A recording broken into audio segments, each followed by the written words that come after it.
Welcome to my YouTube channel.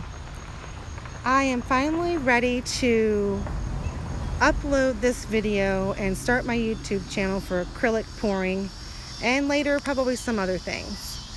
I learned this technique from Annemarie Ridderhof. I don't know, sorry Annemarie if I'm pronouncing your name terribly, but the first part of it is to pour a background, which I didn't think about how much paint I needed. I just filled up the cup at hand and I didn't get enough on there. And later I was even pulling paint up from the runoff and adding to it to get the entire thing covered. But the idea is to use the paint with just a medium in it and no silicone. And then the second part is to add the silicone to the paints and draw ribbons along. And so the ribbons and the background will have contrast. So here goes the pouring of the ribbons. Now, I found really funny about this one when I looked at it after it had dried is that you'll see I'm pouring 3 ribbons, and then when that dark color came out I thought, oh, I want some of that in those upper ribbons, so I kept pouring on the top. And then there must have been the lighter blue at the bottom. You can kind of see I just put it on there. Because when this dried, it actually looked like I poured 4 ribbons. Because that last pour across the ribbon all the way to the left ended up spreading out enough and making it look like 4 ribbons. So that was interesting to get something that you don't expect. And then I was having a terrible time with my torch.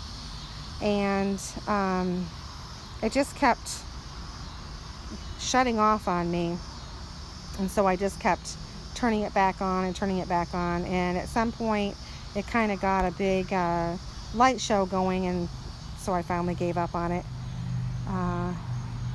But I did get to torch it enough for the silicone to do its thing.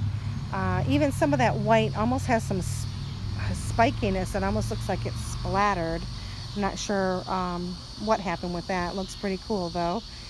And then so here I did do a little bit of tipping to lengthen a little bit because I wanted to when you're pouring those ribbons, sometimes they get a little thick on the edges there, so I was kind of pouring the thickness off a little bit, stretching them out a little bit.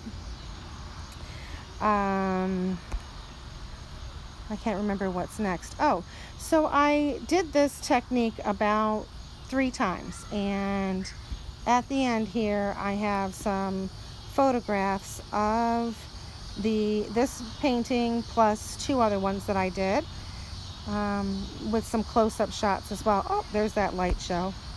That's when I finally decided I was going to have to give up because it was just getting ridiculous.